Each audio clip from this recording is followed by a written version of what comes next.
Hey guys, welcome back to Resist the Grind. Today you're in for a treat. We are at Carova Beach. We've driven all the way up here from Manteo and we are on the hunt for some wild horses. Well, not really on the hunt.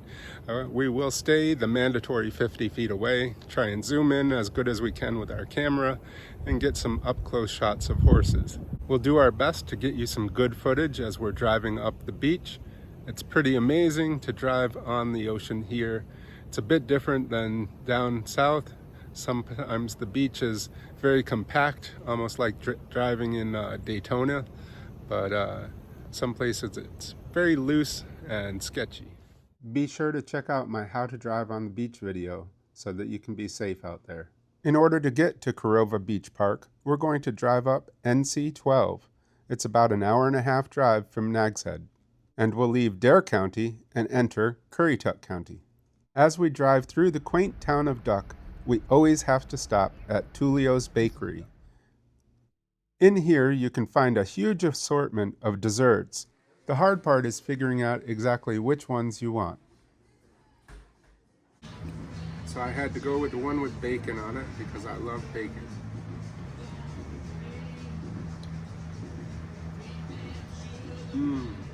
Now to try the blueberry and cheese. Gotta go with bacon. Bacon wins every time. From here, it's just a short drive up to Corolla Historic Park. This is home to the Whalehead Club, Currituck Beach Lighthouse, and the Outer Banks Center for Wildlife Education. For now, we're just going to take a quick look around because I know what you really want to see is those Outer Banks horses that are roaming free on the beach. But after we go to the beach, we'll come back and see more around this area. Before we go out on the beach to see the horses, we're going to drive across the street and let the air out of our tires. This is the most important thing you can do to avoid getting stuck on the beach. Do not wait until you see this sign to let the air out. There is no place to pull over before going out on the beach. As you're going around the winding, twisting turns, be sure to keep a lookout for vehicles coming from the opposite direction. Yep. Don't worry, if you don't have four-wheel drive, you can take one of the horse tours. And I always get very excited when I see this view. Now it's time to just get distracted by the amazing view driving along the ocean. If you plan to park on the beach, you must buy a parking pass ahead of time. These sell out quickly during the summer months. And if you see any horses, make sure to follow these rules. Fortunately, with modern phones, you can get amazing pictures with the zoom. We found this guy just strolling along the side of the road. It is the Outer Banks after all, and you never know what you're going to see going down the road. I'm sure there must be some story behind this.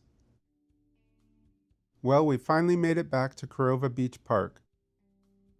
If you make it up to Corova Beach Park, there are restrooms available, so you'll want to hit those before you start heading back south. They also have charcoal grills and picnic shelters to make a memorable place to have lunch. If you brought your boat up on a trailer, you're in luck. They have a boat ramp here. I think this would probably be a great place to put in a kayak and explore the little canals. And we were able to have our picnic and enjoy the view, and the horse even stopped by to say hello. I don't think we've ever come to this park and not seen a horse. One of the common questions I see is, where do you go to see the horses? They're all over up here. There's about 100 wild horses in this area. So you really do have to be mindful. Unfortunately, there have been a number of horses who have been killed by cars driving on the beach. If you're unsure where to look, don't worry, there will be clues. You also want to be mindful when driving through the neighborhoods. People actually do live here, so you want to be respectful of their streets. In 1926, it was estimated there were between 5,000 and 6,000 horses here. Well, let's climb back in the Jeep and head down the beach to the Currituck Lighthouse and explore that area a little bit more in depth. It's such a beautiful area, I couldn't help but stop and take a couple pictures before we left.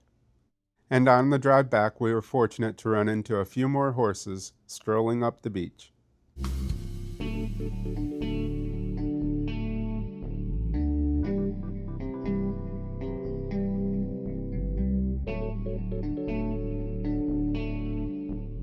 And just like I said when you were coming onto the beach, make sure to watch for oncoming traffic as you exit the beach.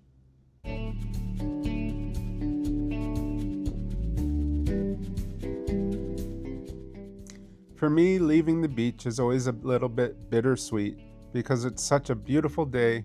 I've had so much fun, but then I know I'll be back again.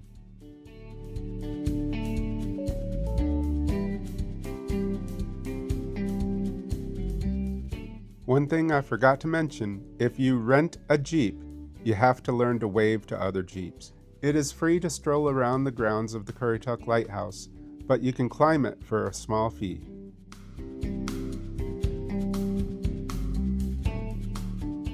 The Whalehead Club was built between 1922 and 1925 as a hunting lodge. Now it is a museum and you can take guided or self-guided tours of it.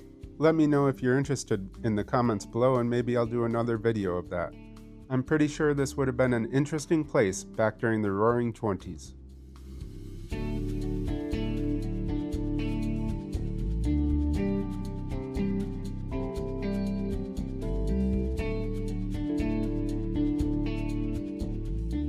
While you're here, be sure to check out the Outer Banks Center for Wildlife Education. This is a great place to learn about coastal North Carolina, and they have 22,000 square foot exhibit space. I'm going to do another video of free and inexpensive things to do on the Outer Banks, and this place will definitely be part of that video. So like and subscribe so you can watch that video when it comes out. You'll also find a great playground for the kids to blow off some steam.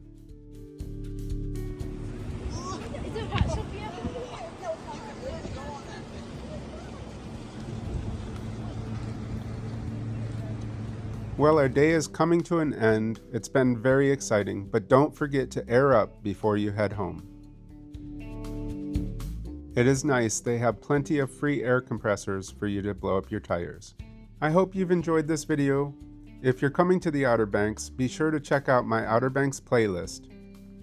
I explore all up and down the Outer Banks and give you ideas of places to go, things to see, to make the most of your vacation.